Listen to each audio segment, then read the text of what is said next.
Hello my friends and welcome! Welcome to the follow-up article to the Stop Online Piracy Act, SOPA article I put up on Top Tier Tactics recently.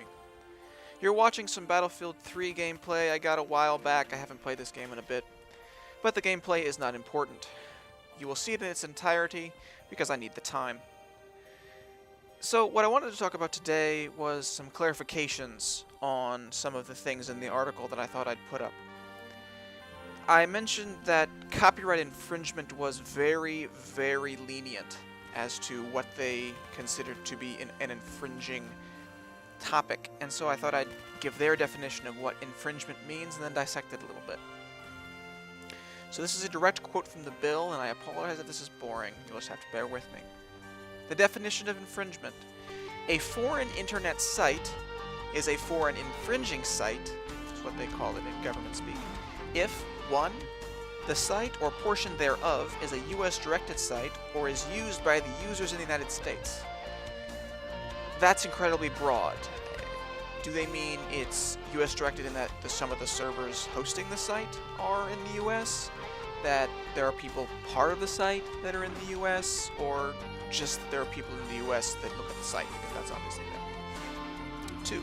The owner or operator of such an internet site is committing or facilitating the commission of criminal violations under some laws. Fairly standard stuff if you're doing something illegal on the internet and it's copyright infringement. The leak videos, essentially, is something they're talking about here. Any like the Battlefield 3 alpha footage or the Modern Warfare 3 early release footage or Skyrim footage that Bethesda doesn't want you to look at. 3.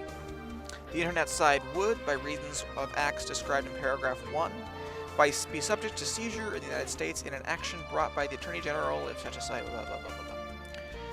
Basically, it's saying that if the site is run by the U.S. or is in the U.S. or is seen by the U.S., they can get after you for it. And this covers about every site you can think of that anyone looks at every minute of every day. This law is incredibly broad in scope, and there's really nothing it doesn't cover, like I said in the article. So I don't see what they're trying to get at besides completely destroying what it means to be an internet site.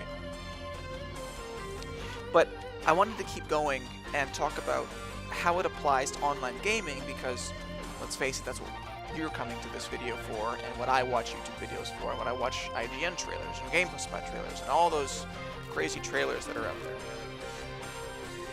There's a subsection, it's a section of the article that says it's based on the concept of streaming, which is obviously YouTube. You have your live streams, your Twitch TVs, your Justin TVs. If you see what I'm saying. And this is what really sort of scares me about this whole law, is that if in one video you make over $1,000, you can have a claim filed against you. Oh, and this is a smart move. We'll talk about gameplay. If you're getting shot at and there's no good cover, get in a vehicle. It's pretty simple. Back to this. So a lot of us, myself included, I think Wing would include himself in this, that don't make $1,000 for every video they make. This part of it doesn't apply to them. The part before it applies to them, but this part doesn't. This applies a little more to me and Wing if we were partnered.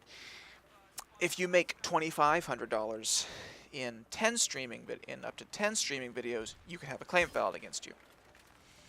However, once again, they're incredibly vague in how they define streaming, and I've already given you the basic idea of what they're asking for. But here's another quote from the bill. If, by the reproduction or distribution, including by electronic means, of one or more copies of, or phonorecords, who uses that term anymore, of one or more copyrighted works, or by the public performance, that's a key word, but performance by means of digital transmission during any 180-day period when the total retail value of the copies of phonorecords is more than $1,000 or $2,500, you may be subject to a claim.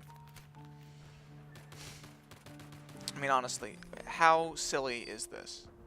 This guy, I don't know how he didn't die. I mean, I pumped him full of lead. At least it looked like it. So, reproduction. Obviously, you're not supposed to be making reproductions of physical copies of games. But you can't really reproduce a digital copy of a game, which is where the industry is headed. So, you know, they're trying to apply this to Steam when it doesn't, but because the law is so vaguely worded, they can. I love the word that they use, phono records. I mean, who... what are these people, 205? But the key word here is performance. What defines a performance of a video game? Is it... I don't know how this guy doesn't die. I think he gets me. How do you define a performance? What is a performance? Is it a YouTube video? Because that's certainly... like, you're watching me give a quote-unquote performance of some Battlefield 3 gameplay. Is it a live stream like Rabid Ferret, Wing, Surge used to do? Because that's a performance, quote-unquote. Are we performing for you, or are we just talking to you? Is it a conversation or performance? And then there's the whole idea of just watching a game in any fashion. You know, someone gives you a CD with a good game of theirs on it. Is that a performance? And this law would cover that. So that's the bad parts of the law in the bill in a nutshell. But I mentioned at the end of my article, or at least part of it, that I wasn't as worried as I could be about this article, about this bill, because of enforcement. And I used the Andrew Jackson quote, which again I'll say is one of my favorite quotes of all time. They made the ruling, let them enforce it. Laws are worthless if there is not enforcement. Because if the police aren't going after the bad guys because they broke a law, then there's no incentive to not, break the law. Oh, and coming up is a very, very well-placed nade. I was very happy with this. But here's the main reason why I think this bill is not nearly as scary as it could be. Because here is what the Attorney General of the United States must do.